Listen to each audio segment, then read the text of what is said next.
Hello and welcome back to Business as Usual with me, Martin Kimber. And me, Simon Hunt. Coming up on the podcast, the Bank of England hampers Berners' job drive as the MPC votes to hold interest rates again. Andy Burnham asks businesses to lean in a bit more to help solve the youth unemployment crisis and says barriers to providing work experience to young people are largely imagined. Plus, why the controversial electric Ferrari Luce could now be a collector's item.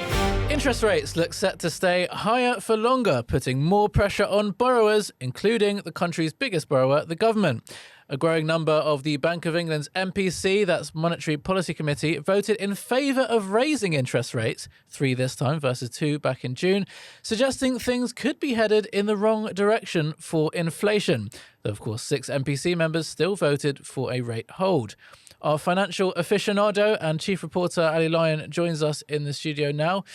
Ali, we've heard from the BOE governor, Andrew Bailey. What about the governor from the north, Andy Burnham? What will he make of this? I think he'll be disappointed, but not that surprised. To recap, Bank of England opted to hold interest rates at 3.75%. This is the 5th consecutive meeting that they have decided to hold.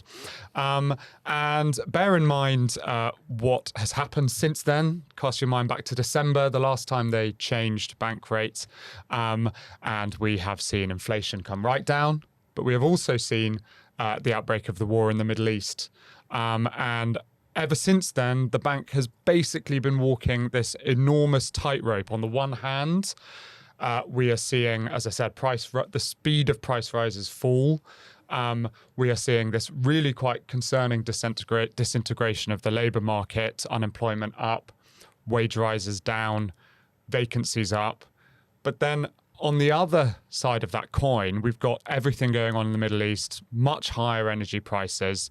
And at the moment, that hasn't quite filtered through into our economy, but MPC members are very, very concerned that eventually it will. Reading through some of the commentary from the different MPC members, and by the way, I think it's great that they now publish that because it's tremendous fun for journalists to see where people disagree with each other. There are a lot of members on the committee doing what the young people refer to as 6-7s in their commentary. You know, they're saying, well, on the one hand this, on the other hand that. You know, there are some signs that inflation's going the wrong direction, some signs it's going in the right one. We're waiting for the consensus to build in the data before we decide what to do next. So there is, I mean, the thing underscores it all is the uncertainty of it all. Yes, a lot of uncertainty. The sort of big thing that people are unsure about, in disagreement about, is just quite how much of the initial energy shock, which we are seeing through higher energy prices and energy bills come through now with the higher energy price cap, just how much of that will filter through into the sort of real economy. That's the thing that, you know, gets MPC members and rate setters really worried. Do we see not just a little bit of price pressure in supermarkets, but do we see me and you going to our editor and saying, I need a price rise to help afford my higher rents or my higher bills? Do we start seeing companies then raise their prices in what's called a wage price spiral because everyone's got higher wages? And that's that sort of doom loop inflation effect that we saw in 2022 that is looking less likely just because of sort of complicated things like the broad supply of money and sort of that slack in the labour market that we've got that means that we can't go to our bosses and ask for wage prices. They'll just fire us. Speak for yourself. Just very, very, very briefly, Ali, Yeah. why do higher interest rates result in depressed employment? Why is it harder to get people into work when interest rates are higher? Lower interest rates is basically like this sort of release valve that gets given to a company, could get given to a household through your mortgage. And obviously, if you're paying less for your loans, paying less for sort of the rolling over loans that you've got already existing, then immediately you've got a bit more money to play with, to give to staff or to spend on investment. And so that is genuinely the intention of having interest rates higher, is to stop businesses doing these things, to stop households spending so much money and cooling down the economy. And then obviously, once you lower it, you want to get the economy firing up a bit more and keep those price rises at 2%, that Bank of England target, then all of those things happen in reverse. Great explanation. Thank you very much. Ali, the EasyJet takeover, turns out it's still up in the air. Well, hey, I've learnt from you, Simon. And not yet a done deal. there's still time for fight or flight. So, yeah, all eyes will be on RNS, the sort of London Stock Exchange's news system, on Monday evening, because that is the deadline for Castlelake, this American private equity company, to what's called put up or shut up, in a really nice phrase of sort of stock exchange jargon, whereby... Did Adam Sugar come up with that? whereby they basically have to tell EasyJet and tell the stock exchange whether they are going to match more lucrative offer that EasyJet got earlier this month from Apollo, big, scary American private equity juggernaut, to buy EasyJet off the stock market. Currently, EasyJet have said that they're minded to accept an Apollo offer for £5.7 billion that came through earlier this month. The Apollo offer itself trumped an earlier offer from Castlelake, slightly lower. And yeah, Castlelake are being incredibly tight-lipped. I've been on the phones for quite a lot of this morning trying to work out what's going on.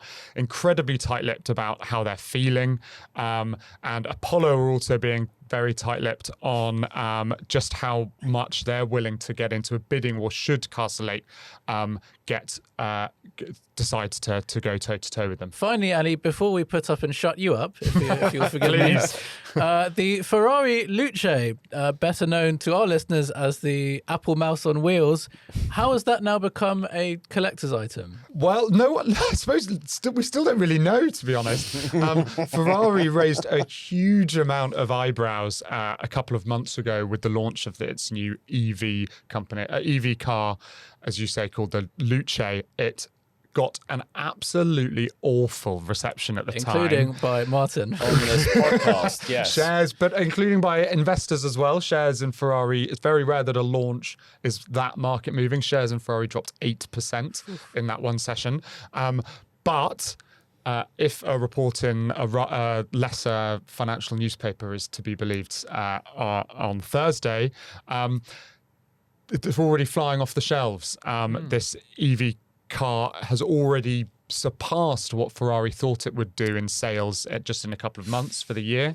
And it's sort of left some markets commentators, one of whom sat to my left with a bit of egg on their face, but also I love that I'm a markets commentator now. That's fantastic. but also the former chair, a guy by the name of Luca Cordero.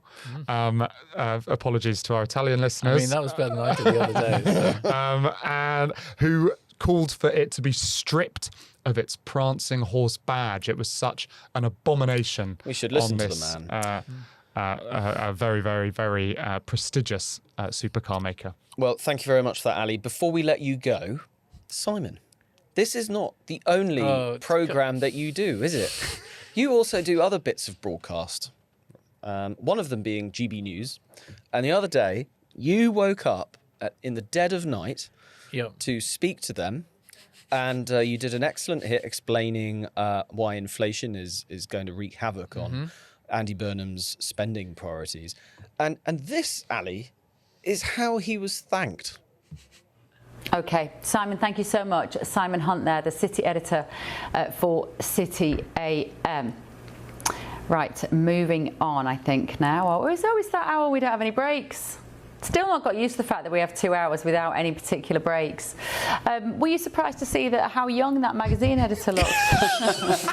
Did you know that we have magazine editors which are 15 years old? No, Simon Hunt did a brilliant job. I'm sure he's not 15. He just looked it. Really? Well, I mean, honestly, quite a weird experience for me, as you can probably imagine. But I'll take it as a compliment. You should. Complimenting my youthful looks. I'm also not entirely sure that Steve Deneen, the amazing editor of City AM magazine, will be overly pleased to hear that Beverly Turner thinks that you've taken his job. Thank you very much for coming in, Ali, and well done. Simon. Really Thanks. nice hit on Thanks. GB News. Coming up after the break, Andy Burnham says that barriers to getting young people work experience are largely imagined by business rather than being real. We'll be joined by his latest interviewer next. Andy Burnham has said that barriers to getting young people into work are largely imagined rather than, well, real. In only his third sit-down interview, the Prime Minister asked business to lean in that bit more to the youth unemployment challenge, but did not rule out diluting employment rights to help young people get on the career ladder. Let's take a quick listen to what he said. I would always be open to looking again at any regulations that made that harder. But I have had a big drive in my previous role as Mayor of Greater Manchester around 45-day work placements. Now, they were an innovation of the last Conservative government, but they were one I was very happy to support, indeed proud to support, because I think they found a solution to the work experience issue that this country's never found before. And I got my team to get on the phone and ring all the big players in Greater Manchester to say, right, we need more of these placements for young people. And last year we got 1,000 extra placements just by persuasion. Nice. And I picking think up the sometimes phone. the barriers are imagined rather than real. In some professions, law, financial services, there maybe is a challenge in having a 16 to 18-year-old within the environment, but I think there are always solutions. I understand the nervousness, but I am, as Prime Minister, going to be asking the business world just to lean in that bit more to the youth unemployment challenge. Now, the man doing the questioning was Jimmy McLoughlin, host of the Jimmy's Jobs podcast. We are incredibly delighted to have you in the studio. Thank you very much for coming in. Pleasure. On the big day that the interview drops. So congrats on that. Firstly, how do you set up an interview with the Prime Minister? You asking for logistics reasons? Or, Yes, Simon, write this down. Well, they just text me on Sunday morning, just being like, would you be around potentially this week to interview the Prime Minister? And you were like, I'll think about it. I was like, second sit-down interview. So Was it second? Because you did Koonsberg and you did... he did Gary Lineker as well. But did Lineker Gary. was before he was PM. Right, So right. I'm taking this as the second one. It all happened very fast, essentially. Like, we were in 48 hours later, and we'd done Keir Starmer a year ago. And I think, to be fair to the Number 10 team, they have been getting on the kind of video podcast side of things for a little while now. Of course, I was in Downing Street 10 years ago. We didn't even have a full-time photographer there when I was there. So, I mean, these are jobs of the future, the amount of team they've got now doing the video side of things. So it's quite extraordinary to see that. But yeah, I was keen to do it. And he's done a lot of work in Greater Manchester when it comes to jobs. And as you heard in the clip, he's often called business leaders to try and get them to employ more young people.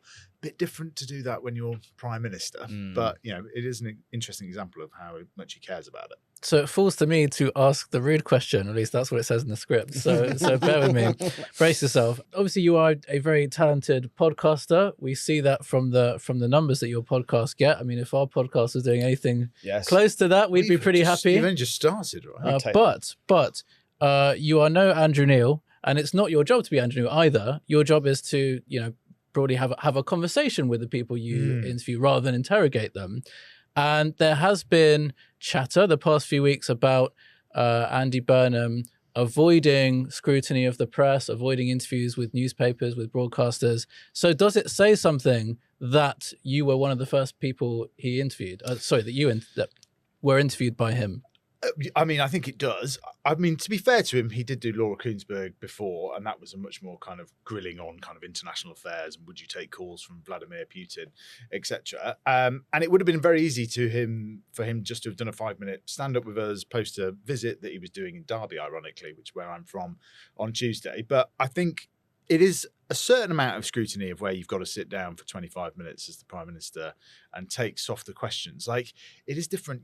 David Frost, when he did it in the early 90s, would often get more out of people by kind of like softly loosening them in. I mean, we're not going for the killer line. That is absolutely right. Like, I'm not going to catch the kind of Prime Minister out on it. But it is interesting with this. We did Tony Blair 18 months ago, and in the Tony Blair interview, he sort of came out quite strongly against how much we were spending on mental health as a society, and that made big waves at the time. So I think it's a different type of scrutiny. Yes, it's not Andrew Neil, the kind of hardball style of things. I still think there's a real place for that in politics, actually. And I think we'll see a bit of a comeback with it. One of the things that we haven't got yet in the UK, just to speak about podcasting landscape, is in the States, you've got the kind of likes of Rogan and Lex Fridman doing sort of 3-hour interviews. At the moment, nobody's really doing that in the UK. We got 25 minutes, good for a prime minister.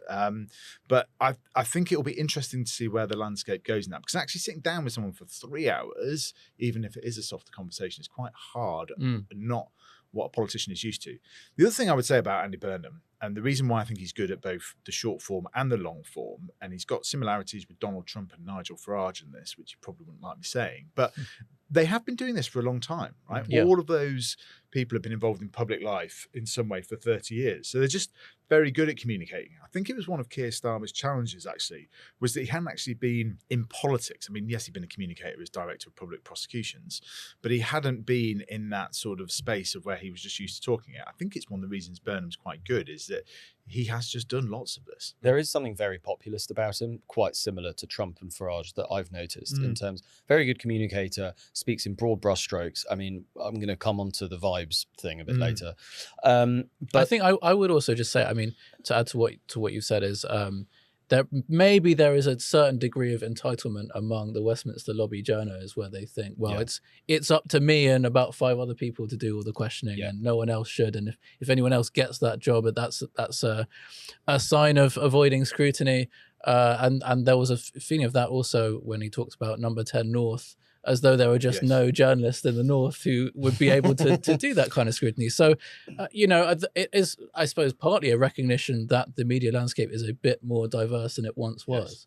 I think that's absolutely true. now, to come back to that clip, I thought it was very instructive, actually. You know, a lot of people in the business community are going to watch that and fear the worst, that he thinks the hurdles to getting young people into work are imagined rather than real. You, a business director in Downing Street, what do you think? I mean, is he right that actually business owners and people who run businesses are just imagining these problems? No, I don't think he is. I mean, he was talking about work shadowing specifically, and I'm looking forward to this clip or the clip of the interview going out on LinkedIn and seeing what people react to it, right? Because I think you're going to get a lot of pushback. Feral. Exactly. Feral. That it is quite hard to sort of do work shadowing and so on. And I enjoyed the way he said, we had 16, 17-year-olds come in and they would stand over my shoulder and get proper work experience. It's like, yeah, that's fine as Greater Mayor of Manchester. I'm not sure you're going to be able to do that when you're PM and you're going to be having slightly different documents that you're reading. But I think there is a real challenge about just how much it costs to employ people. Like we've talked about this a lot with what Rachel Reeves brought in with Nix, but also the increases in national minimum wage, etc. You're basically looking now at spending almost £100 on somebody per day in there, which is a lot at the age of 18, just to essentially be learning the ropes. And that basically works out now an entry level person on the kind of minimum wage almost costs a business £30,000. Like that is that's basically a 40% increase over the last 5 years. That's a third space membership. It's not insignificant, right? Like particularly when there's so many other cost pressures on businesses as well at the moment. So I think there will be some challenges around it, but I can also totally see how he calls for sort of like he would look at it if there were problems and so on. So we may well be collating the response to our various LinkedIn posts and sending them to him. One of the charges that's leveled against Andy Burnham, which you pick up on in the interview with him, is that people regard him as a sort of career politician that's never had a proper job, never had a proper job in the private sector. And I suppose there is something quite different about, or something quite valuable about having experience of being an employer. To have some people that you are responsible for, which is quite different from, working in politics where there are loads of public sector jobs that are kind of guaranteed and you don't have that same level of responsibility. So it is true to say that he lacks that experience. Completely. And I have to say, I wasn't an entrepreneur before I worked at Downing Street. I was the entrepreneurship advisor and so on. Very interested in the area. I'm now an entrepreneur, and it is completely different when you're approaching the end of the month and you're looking at your kind of bank statement. Have you got enough to pay everyone? Can you pay people and suppliers quickly as well? It's a completely different kind of game changer. And, you realize the kind of stress that it brings on it. And I think, it's definitely a challenge. But we haven't really had an entrepreneur ever as Prime Minister. So it is just one of those strange things. It is one of the things that I think might change in our politics. Give you a quick prediction for the future. Is in the last 20 years, because of the internet, it's become much easier to get rich in your kind of 20s and 30s potentially. And you have a lot of entrepreneurs now that have built very successful businesses and are perhaps exiting in their mid-30s. Whereas it used to take a business leader potentially that, till the age of 50 to kind of build that wealth. I think it will be interesting to see whether you get some more of those people kind of come into politics actually now. And actually, I think the mayoral route is quite an interesting route for some of them. So that's one to watch. Jimmy, thank you very much for coming in and congratulations on a big scoop. Jimmy from Jimmy's Jobs, Jimmy McLoughlin, thank you very much. Thanks very much, guys. I love the show. Well, that's just about all we have time for today. Thank you very much for listening to Business as Usual. And don't forget to subscribe to City AIM's daily newsletter and, of course, to download our free app. It's got everything those expensive news apps have, except ours is free. We'll be back in your podcast feeds next week on Tuesday at 6 a.m. But for now, bye-bye. Goodbye.